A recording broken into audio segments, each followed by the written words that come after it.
Nous sommes aujourd'hui à Marfa. Nous sommes dans un paysage d'une immense beauté. C'est un paysage semi-désertique. Il n'y a presque rien. On regarde le paysage et on a l'impression de voir des tableaux. C'est vraiment incroyable. On est parti, hier, on était à Dallas, dans une ville immense. Et ce qu'on a vu entre, je dirais, Dallas et Marfa, c'était la désolation. Des puits de pétrole, des éléments abandonnés, une espèce de désorganisation totale. On a l'impression que n'importe qui avait mis n'importe quoi, n'importe où. On regarde le même paysage quand l'homme n'a pas eu aucune intervention et tout l'équilibre est là.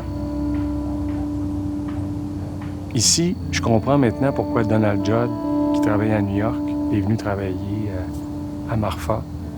Travailler dans un paysage comme ça où l'horizon est toujours présent, c'est un rapport au temps, c'est un rapport à l'espace qui est vraiment différent.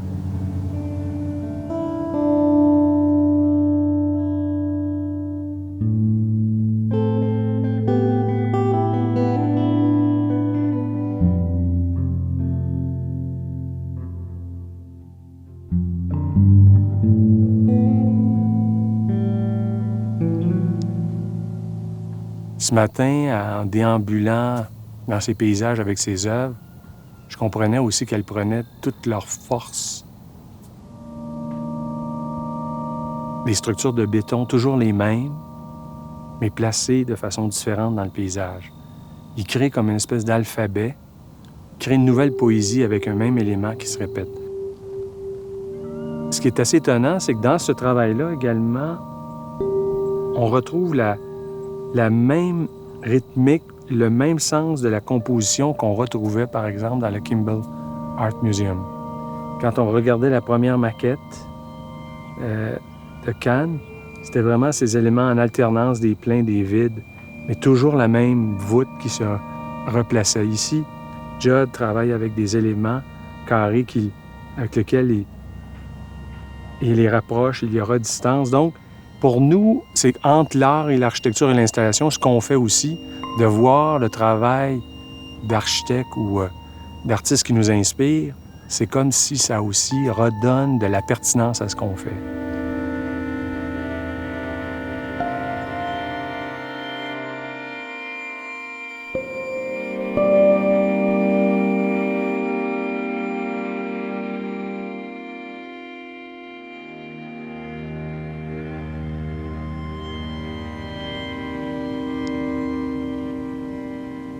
Même dans la désolation, même avec des structures abandonnées, on peut trouver des éléments qui nous inspirent. Une structure abandonnée, c'est comme si, quelque part, elle se déshabillait avec le temps, puis on voyait que la structure maîtresse. Tous les éléments superflus sont disparus. L'œuvre presque dénudée revient très proche des structures de Donald Judd qu'on a vues. C'est des éléments qui ont l'air comme oubliés dans le paysage, même ils questionnent le temps quelque part. Dans une société comme la nôtre qui va super vite, de voir ces traces comme arrêtées, ça nous questionne.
On se trouve devant une œuvre, en fait, une installation artistique qui se trouve à être une boutique Prada dans laquelle on n'a pas accès. Donc, c'est purement une vitrine où est-ce qu'on trouve des collections de la collection de Prada de 2005. Donc, c'est vraiment juste une installation artistique qu'ils ont installée dans le paysage qui vient encore plus amplifier l'effet que Marfa est un hub artistique qui a aussi un rayonnement là, à travers tout l'État au grand complet. Je dirais aussi le fait que ça se trouve être sur le bord de la route, comme ça attire l'attention de quand même tous les voyageurs qui y passent, puis ça permet aussi de créer encore plus d'attractions, puis de créer une destination. Je pense que Marfa, qui est tellement une petite ville, a besoin de cet impact-là de destination plutôt que juste d'un lieu de passage. Puis je pense que dans ce sens-là, ils ont vraiment bien réussi leur coup.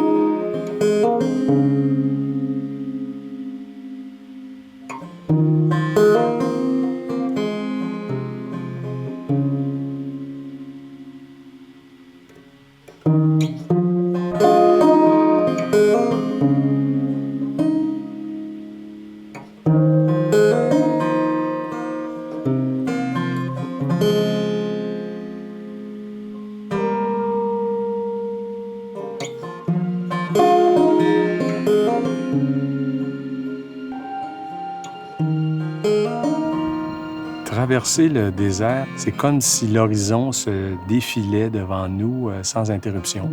Une ligne d'horizon qui était rythmée par l'apparition de collines, de montagnes.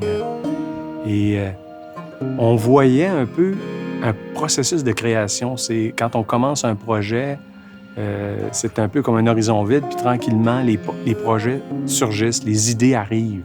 Alors, on comprend l'attirance, je pense, pour Wright du désert, ce lieu de tous les possibles.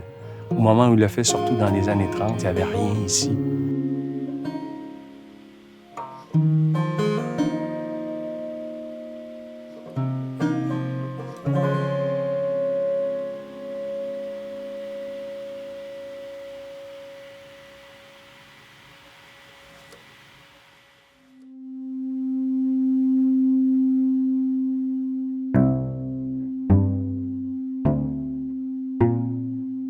Je pense que dans l'idée de Wright, il y avait cet esprit que l'architecture, c'est une forme d'art et elle dialoguait avec tous les autres. Il était lui-même un pianiste. Il y avait des sculpteurs qui étaient ici. Donc, il y avait des lieux de présentation, cinéma. Alors, c'était une école, un laboratoire qui faisait le lien entre la création. Donc, le processus, l'échange, la discussion était au cœur de la vie de Taliesin. Et ce qui est intéressant aussi, c'est de voir et de comprendre comment la Taliesin West est un bâtiment qui est intégré au site. On se promène, on voit les pierres qui ont servi à la construction ont été manipulées par les étudiants qui étaient là. Donc, on a utilisé tout le matériel qui était autour pour faire ce bâtiment qui est très, très, très bien intégré dans le désert, dans cet environnement-là. On sent une symbiose entre l'architecture et la nature. Et on voit que la majorité de ces grandes œuvres ont été faites à partir de ce moment-là, comme si Taliesin avait une base, un lieu d'exploration avec tous ces étudiants qui lui a permis, à un âge où les gens normalement se retirent, on voit que lui, non, ça a été un moment très, très important dans sa vie, comme s'il y avait une énergie nouvelle qui lui permettait de mener à terme ses grands projets.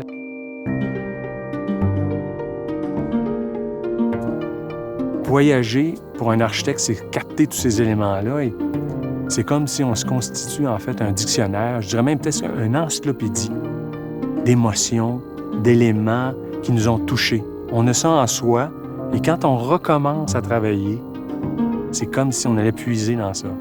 Et il y a des paysages, même ici, on pourrait être... il y a des paysages du Québec qui connectent ensemble, et c'est le fait d'aller dans des territoires différents, ça nous permet même de voir la force qu'il y a dans notre propre territoire.